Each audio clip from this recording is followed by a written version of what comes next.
Nako, ayan na nga ba sinasabi ko. Nung hindi na natatapos na mga bangayan sa mga leader ng Pilipinas, sa mga matataas na leader ng Pilipinas, nung pag-aakusa tungkol sa mga droga-droga na yan. Ngayon, may nagsalita na naman na dating membro di umano siya ng death squad dyan sa Davao, mga kababayan. Ako, naglabas siya ng mga revelasyon tungkol sa mag-amang dating Presidenteng Duterte, Vice President Inday Sara, nadawit pa si Ronald Bato de la Rosa, Senator Bongo, pati si Pastor Kibuloy. Naku po mga kababayan, nakakagulat na mga revelasyon ito na binunyag ng dating miyembro ng death squad dyan sa Davao na ngayon ay nasa ibang bansa na dahil napanalunan niya na lahat ng mga kaso niya sa ICC tungkol sa nangyaring death squad niya noong mga panahon.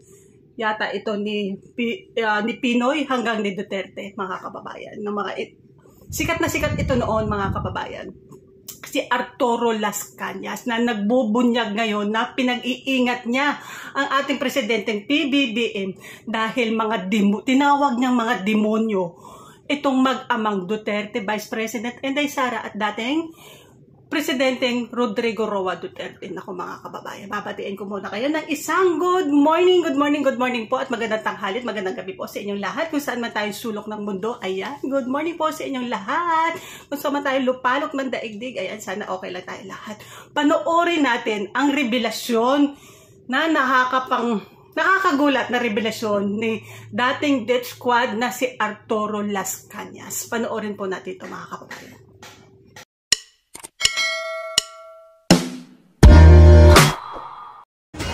Pareho nang nahaharap ngayon sa kontrobersya ang dalawang pinakamatataas na lider ng bansa matapos ang akusasyon kaugnay sa iligal na droga laban kay Pangulong Bongbong Marcos.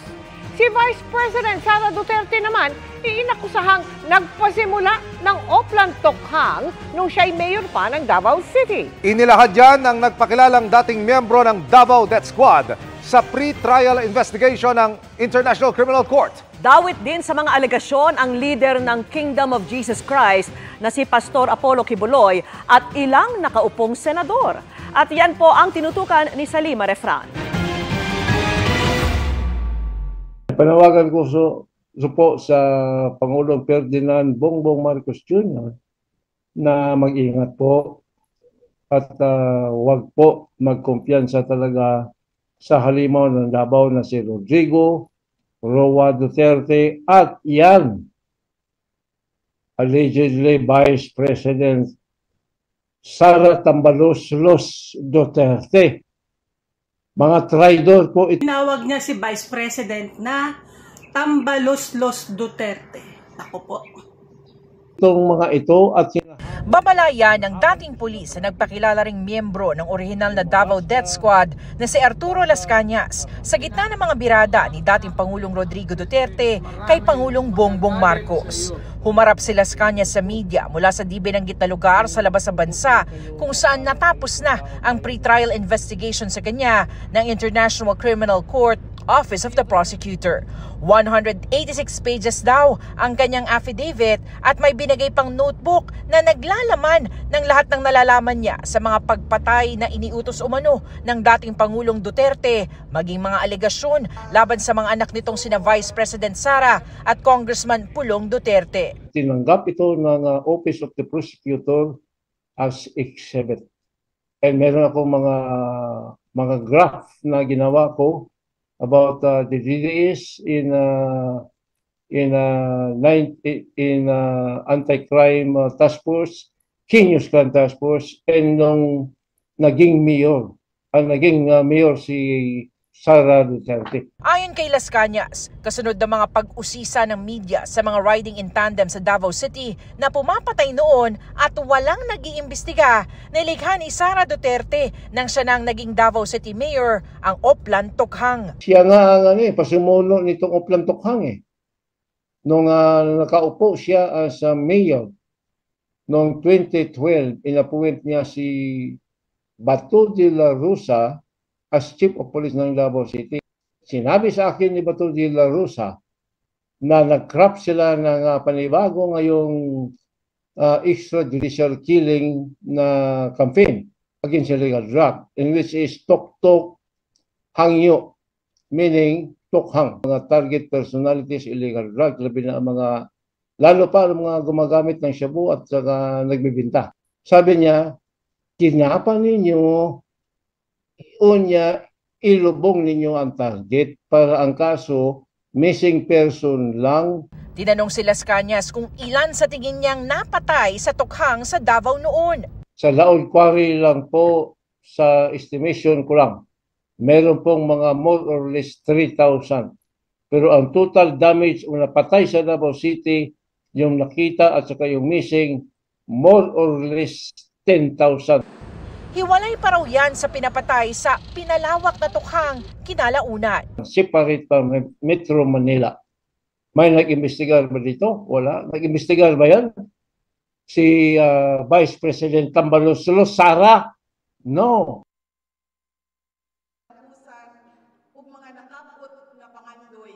Sinisikap ng GMA Integrated News sa makuhang panig ni Vice President Duterte sa mga sinabi ni Las Cañas. Pero nauna na siyang nagsabi na ni minsan daw ay hindi na iugnay ang kanyang pangalan sa umano'y Davao Death Squad sa mga taon na nagsilbi siyang Vice Mayor at Mayor ng Davao City. Pero nang mahalal daw siya bilang bise, bigla na lang daw nagkaroon ng testigo laban sa kanya at kasama na siya sa mga akusado sa ICC. Sabi niya, hindi niya kailangan ng death squad para sa mga bagay na kaya niyang gawin. Pero sa totoo lang po mga kababayan, ng panahon talaga ni dating Pangulong Duterte, oo naman, naging safe tayong lahat. Pero more on takot. Kasi baka nung hindi ka naman gumagamit, wala ka naman kinalaman din sa droga-droga, yung bigla ka na lang masasangkot. Okay naman sana yon kung binigyan mo ng chance na mabuhay. Pero hindi Madami pong mga nadamay dyan sa war on drugs na yan. Parang naging safe nga tayo, pero sa gobyerno, hindi natin alam kung masasangkot tayo dyan or madadamay. Kasi karamihan po sa mga namatay na yan, wala namang mga kinalaman. Basta pinatay na lang. Tapos wala na tayong kalaban-laban, hindi na tayo nananalo. Handa raw siyang harapin ang anumang akusasyon laban sa kanya, pero haharap lamang siya sa isang Pilipinong hukom at sa Pilipinong korte lamang. Dagdag alegasyon naman ni Las Cañas kay dating Pangulong Duterte, may hawak umano itong mga shabu laboratory sa Davao Region. Luloko mo mga Pilipino.